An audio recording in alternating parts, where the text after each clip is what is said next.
আসসালামু আলাইকুম বিহার, সকলে ভালো আছেন, সুস্থ আছেন।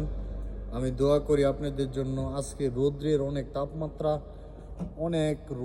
অনেক তাপমাত্রা দেখেন, বাইরে অনেক রৌদ্র, এবং সকলেই মানে এই রৌদ্রের কারণে যদি 2 দিন যাবত এই রৌদ্রের কারণে কিন্তু অনেক অসুস্থ হয়ে যাবে। এই রৌদ্র অনেক, সবাই শরীরের যত্ন নেবেন এবং ভালো রৌদ্রের মধ্যে বেশি আপনাদের রৌদ্রের মধ্যে বেশি আমি বলি বেশি ফল খাইবেন এবং শরবত বেশি খাইবেন। এবং দেখেন রৌদ্রের তাপমাত্রা দেখেন কত সেলসিয়াস।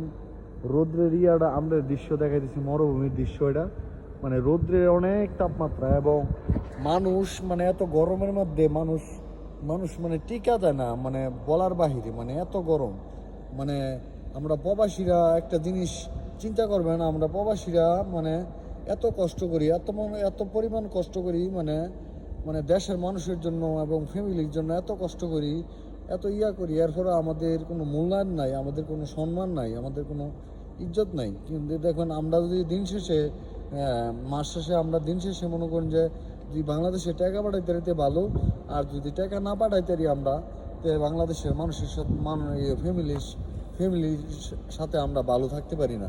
আমরা দিন শেষে এত কষ্ট করি, তারা এটা জানতে চায় না আমরা কিভাবে চলি, আমরা কিভাবে কি করি, কিন্তু তারা জানতে চায় না। তারা চায় টাকা, আর টাকা দিলে সব মানুষই সবাইকে ভালোবাসে। টাকা ছাড়া আশাকালা ভালোবাসে না।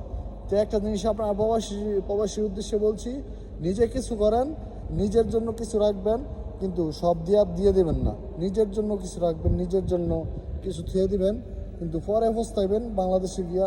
খালি টাকা দিলে বাংলাদেশের মানুষ ভালো, টাকা না দিলে ভালো না। আর বেশি কিছু বলবো না।